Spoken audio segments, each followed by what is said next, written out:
The complete works of Swami Vivekananda, Volume 5, Section 7, Writing, Prose and Poems, Original and Translated.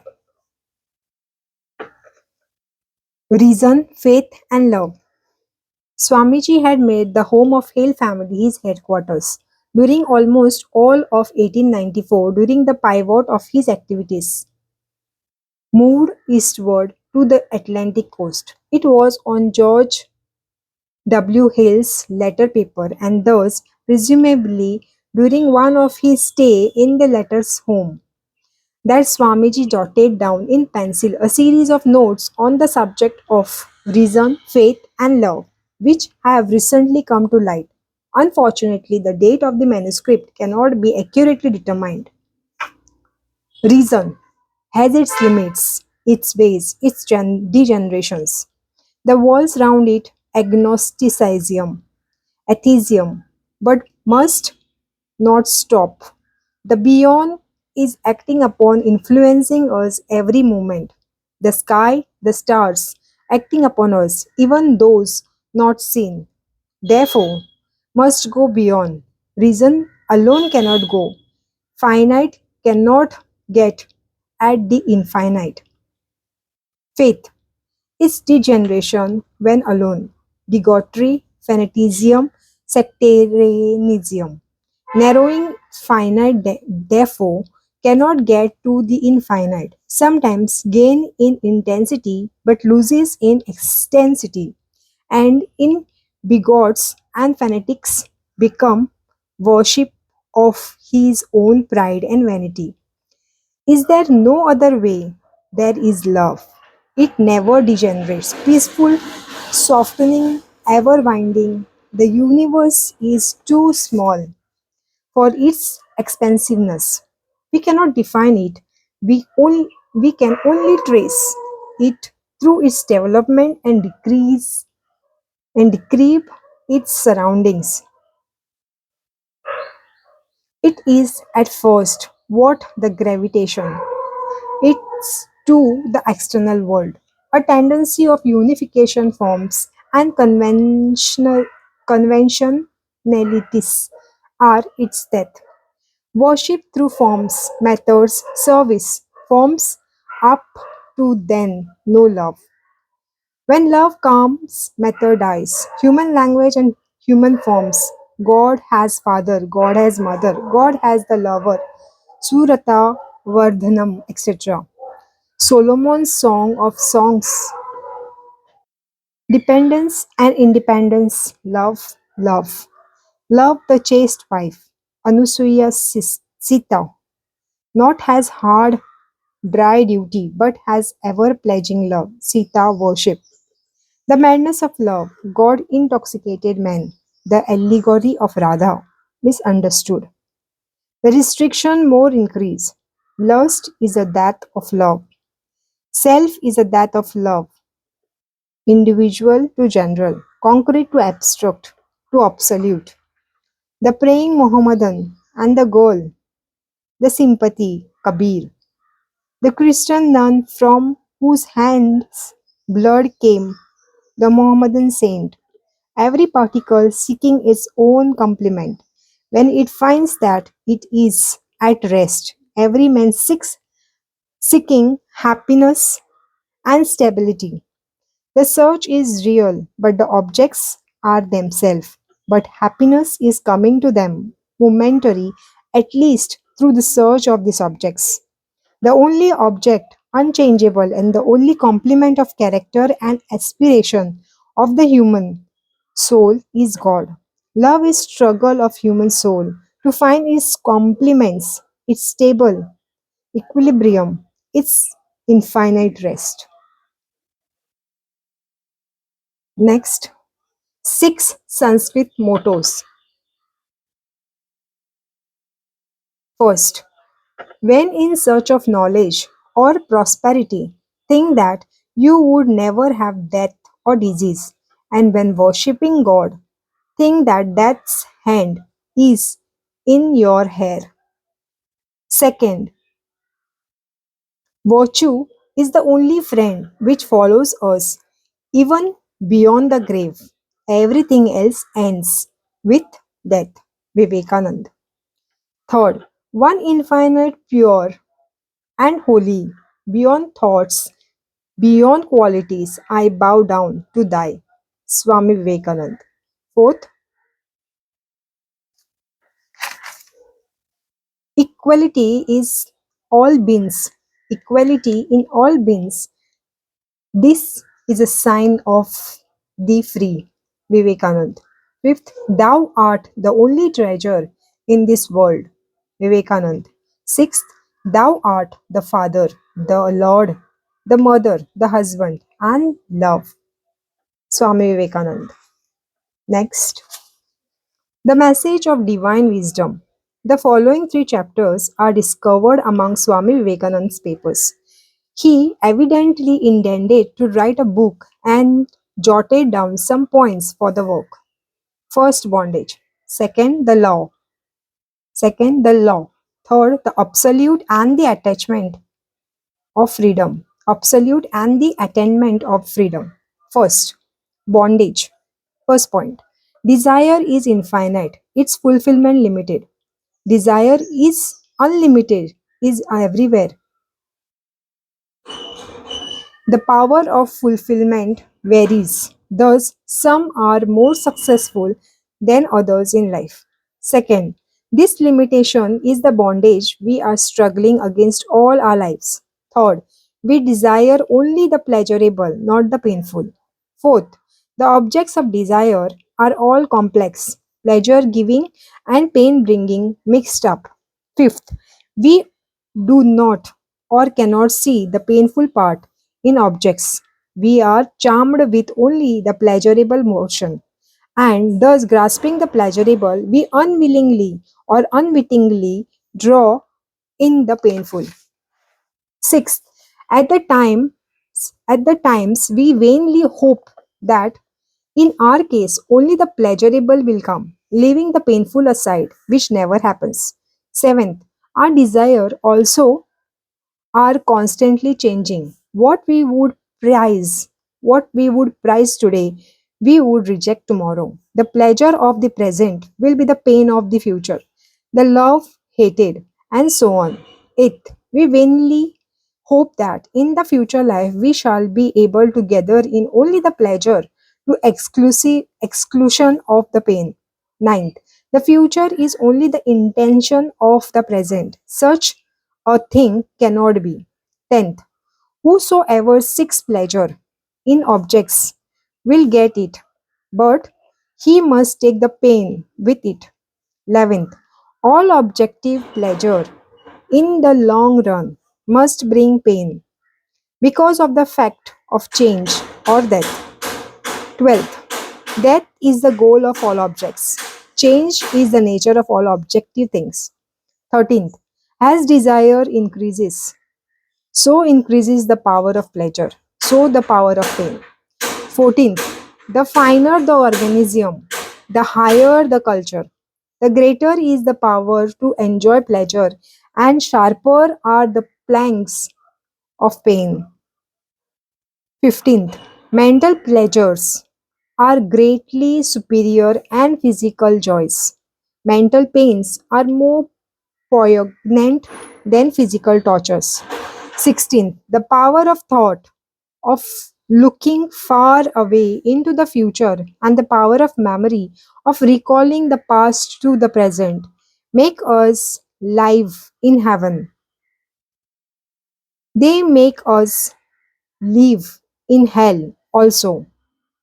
17. The man who can collect the largest amount of pleasurable objects around him is has a ruler too, unimaginative to enjoy them.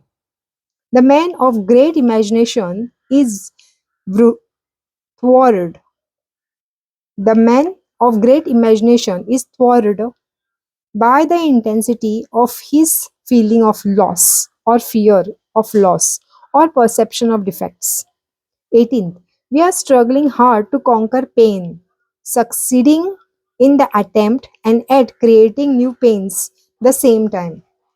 19th, we achieve success and we are overthrown by failures. We pursue pleasure and we are pursued by pain. 20th, we say we do. We say we do. We are made to do. We say we work. We are made to labor. We say we live. We are made to die every moment. We are in the crowd. We cannot stop. Must go on. It deserves no cheering. Had it not been so, no amount of cheering would make us undertake all this pain and misery for the grain of pleasure, which, alas, in most cases is only a hope. 21st, our permission or pessimism, our pessimism is the dreaded reality. Our optimism is the faint cheering. Make the best of a bad job. Second, the law. First, the law is never separate from the phenomena, the principle from the person. Second, the law is the method of action or poise of every single phenomenon within its scope. Third, we get our knowledge of law from the messing and welding of changes that occur. We never see law beyond these changes. The idea of law has something separate from phenomena is a mental abstraction convenient conveniently use of words and nothing more. Law is a part of every change within its range, a manner which resists in the things governed by the law. The power resists in the things is a part of our idea of that thing. Its action upon something else is in a certain manner. This is our law. Fourth, law is in the actual state of things. It is in how they act towards each other and not in how they should. It might have been better if fire did not burn or water wet, but that they do. This is the law, and if it is a true law, a fire that does not burn or the water that does not wet is neither fire nor water. Fifth, spiritual laws, ethical laws, social laws, national laws are laws if they are part of existing spiritual and human unit and the unfailing experience of action of every unit said to be bound by such laws. Sixth, we by turn are made by law and make it.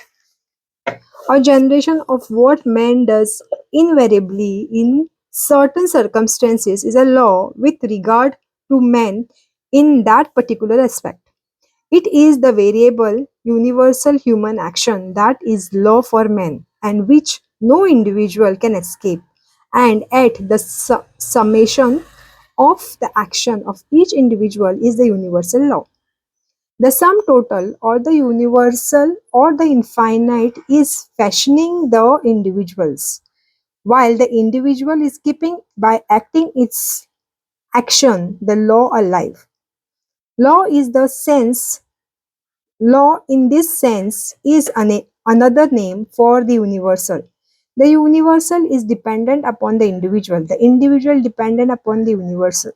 It is an infinite made up of finite part and the infinite of number, though involving the difficulty of assuming an infinite summed up of finites.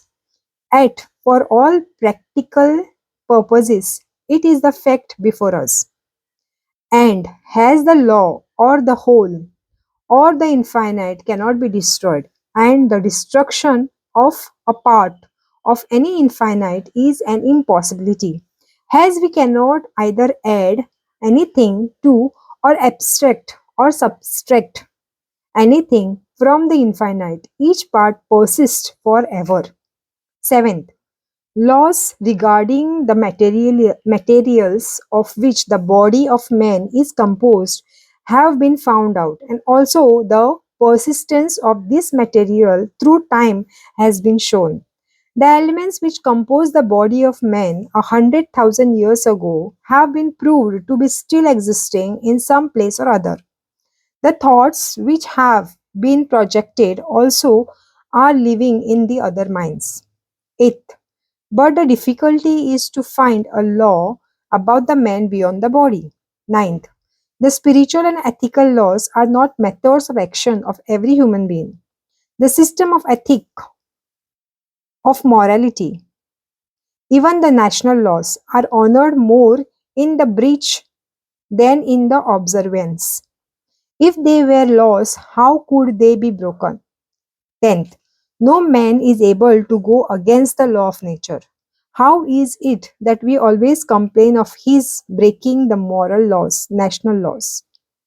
11th, the national laws at best are the embodied will of the majority of the nation, always a state of things wished for, not actually existing.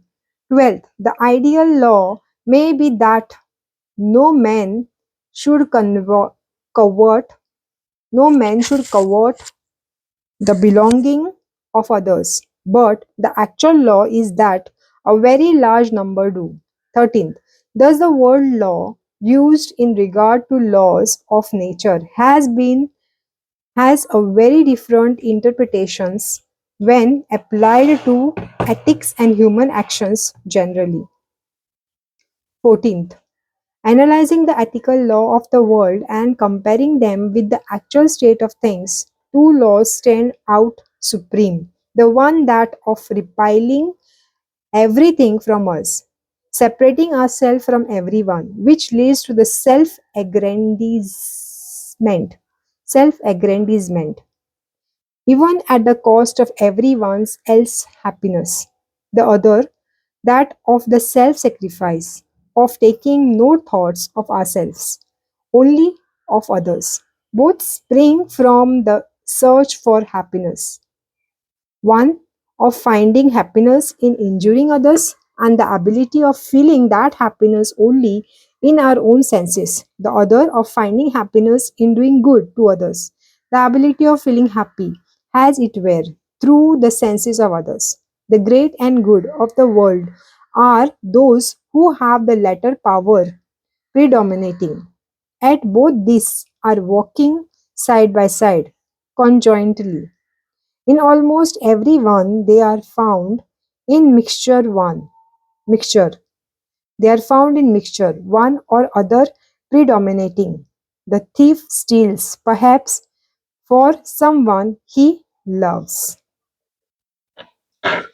Third, the absolute and the attainment of freedom. First, Om Tat Sat, that begin knowing and bliss. That begin knowing and bliss. A, the only real existence, which alone is, everything else exists in as much as it reflects that real existence. B, it is the only knower, the only self-luminous, the light of consciousness. Everything else shine by light borrowed from it. Everything else knows in as much as it reflects its knowing. C, it is the only blessedness, has in the has in it there is no. See, it is only blessedness, has in it there is no want. It comprehends all, is the essence of all. It is Satchit Anand. D. It has no parts, no attributes, neither pleasure nor pain, nor is it matter nor mind. It is superior, infinite, impersonal self in everything, the infinite ego of the universe. E. It is a reality in me, in thy, and in everything, therefore, that thou art. Tat Tattva Masi. Tattva, that thou art. Second, the same impersonal is conceived by the mind as creator, the ruler, and the dissolver of this universe. Its material as well as its efficient cause, the supreme ruler, the living, the loving, the beautiful in the highest sense. A. The absolute being is manifested in its highest in Ishwar, or the supreme ruler. has the highest and omnipotent life of or energy. B. The absolute knowledge is manifesting itself in its highest has infinite love in the Supreme Lord. C. The absolute bliss is manifested as the infinite beauty in the superior Lord. He is the greatest attraction of the soul. Sattvam Shivam Sundaram. Sattvam Shivam Sundaram. The Absolute or the Brahman, the Satchitanand, is impersonal and the real infinite. Every existence from the highest to the lowest, all manifestation according to their degree has energy in the higher life, attraction in the higher love, and the struggle for equilibrium in the higher happiness. This highest energy, love, beauty is a person, an individual, the infinite, mother of this universe, the God of gods, Lord of lords, omnipresent, yet separate from the universe, the soul of souls, yet separate from every soul, the mother of the universe because she has produced it, its ruler, because she guides it with the greatest love and in the long run brings everything back to herself. Through her command, the sun, the moon shines, the cloud rains, and death stalks upon the earth. She is the power of all causation. She energizes every cause unmistakably to provide the effect. Her will is the only law, and as she cannot make a mistake, nature's law, her will can never be changed. She is the life of the law of karma or causation. She is the fructifier of every action. Under her guidance, we are manufacturing our lives through our deeds or karmas. Freedom is the motive of universe. Freedom is goal. The law of nature are the methods through which we are struggling to reach that freedom under the guidance of Mother. This universal struggle for freedom attains its highest expression in men, in the consciousness, in the conscious desire to be free. This freedom is attained by the threshold or threefold means of work, worship, and knowledge. A. Work. Constant, unceasing effort to help others and love others. B. Worship. Consists in prayer, praise, and meditation. C. Knowledge that follows meditation. Next, the Belur Mutt and appeal. The Belur Mutt and appeal. The success which attended the labors of the disciples of Sri Ramakrishna Paramhans is diffusing the principle of Hindu religion and obtaining some respect for our much abused faith in the West, gave rise to the hope of training a number of young sannyasin to carry on the propaganda both in and out of India, and an attempt is been made to educate number of young men according to the Vedic principles of students living in touch with the Guru. A mutt has already been started on the Ganga near Calcutta through the kindness of some European and American friends. The work to produce any individual result in a short time requires funds, and hence this appeal to those who are in sympathy with our efforts. It is extended to extend the operation of MUT. By educating in the MUT, as many young men as the funds can afford in both Western science and Indian spirituality. So that is addition to the advantages of the university education. They will acquire a mainly they will acquire a manly disciple by living in contact with their teachers. The central mud near Calcutta will gradually start branchings in other parts of the country as man becomes ready and the means are forthcoming. It is a work which takes time to bring forth any permanent result and requires a great deal of sacrifice on the part of our young men and on those who have the means of helping this work. We believe the men are ready, and our appeal, therefore, is to those who really love their religion and their country and have the means to show their sympathy practically by helping the cause. Vivekananda. Next, the Advaita Ashrama, Himalayas. The Advaita Ashrama, Himalayas. In whom is the universe? Whom is in the universe? In whom is the universe? Who is the universe? Who is the universe? In whom is the soul? Who is the soul? Who is the soul of man? Knowing him and therefore the universe has a self alone, extinguishes all fear, brings an end to the misery, and leads to infinite freedom. Wherever there has been expansion in love or progress in well being, of the individuals or numbers, it has been through the perception, realization, and the practicalization of the eternal truth, the oneness of all beings. Dependence is misery. Independence is happiness. The Advait is the only system which gives unto man complete possession of himself, takes off all the dependence and its associated superstitions, thus makes us brave to suffer, brave to do, and in the long run attain to absolute freedom. Hi- Hitherto has not been possible to preach his noble truth entirely free from the setting of dualistic weakness.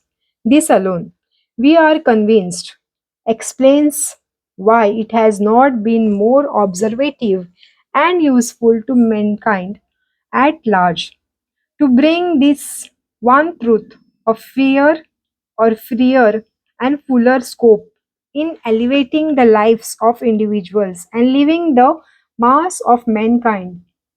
We start this Advait ashram on the Himalayan heights, the land of its first expiration. Here it is hoped to keep Advaita free from all superstitions and weakening contaminations. Here will be taught and practiced nothing but the doctrine of unity, pure and simple, and though in entire sympathy with all other systems. This ashram is dedicated to Advaita and Advaita alone. Next, the Ramakrishna Home of Service Varanasi, an appeal. Dear, we beg your acceptance of the past year's report of Ramakrishna Home of Service, Varanasi, embodying a short statement of our humble efforts towards the amelioration, however little, of a miserable state into which a good many of our fellow beings, generally old men and women, are cast in this city. In these days of intellectual awakening and steadily asserting public opinion, the holy place of the Hindus, their conditions and method of work have not escaped the keen eyes of criticism. And this city, being the holy of holies of all Hindus, has not failed to attract its full share of censure. In the other sacred places, people go to purify themselves from sin, and their connection with these places is casual and of the few days' duration. In this, the most ancient and living center of Aryan religious activities, there comes man and woman and has a ruler and has a rule old and script waiting to pass unto eternal freedom through the greatest of all sanctification that under the shadows of the temple of the Lord of the universe. And then there are those who have renounced everything for the good of the world and have forever lost the lost the helping hand of their own flesh and blood and the childhood's association. They too are overtaken by the common laws of humanity, physical evil in the form of disease. It may be true that some blame attaches to the management of the place. It may be true that the priest deserves a good part of sweeping criticisms generally heaped upon them. Yet we must not forget the great truth. Like people, like priest, if the people stand by with folding hand and watch the swift current of misery rushing past their doors, dragging men and women and children, the sannyasins and the householders into one common whirlpool of helpless suffering, and make not the least effort to save any from the current, only waxing eloquent at the misdoing of the priests of the holy places. Not one particle of suffering can ever be listened, not one ever be helped. Do we want to keep up the faith of our forefathers in the efficiency of the eternal city of Shiva towards salvation? If we do, ought to be glad to see the number of those increase from year to year who come here to die.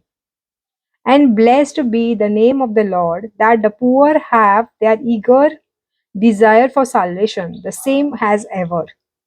The poor who come here to die have voluntarily cut themselves off from any help they could have received in the place of their birth. And when disease overtakes them, their condition we leave to your imagination and to your conscience as a Hindu to feel and to rectify. Brother, does it not make us pause, or you pause, and think of the marvelous attraction of the wonderful place of preparation for the final rest? Does it not strike you with the misery sense of awful, this age old and never ending stream of pilgrimage marching to salvation through death? If it does, come and lend us a helping hand. Never mind if your contribution is only a mite. Your help only at a little. Blades of grass united into a rope will confine hold in confinement the maddest of elephants, says the old proverbs. Ever yours in the Lord of the universe, Vivekananda.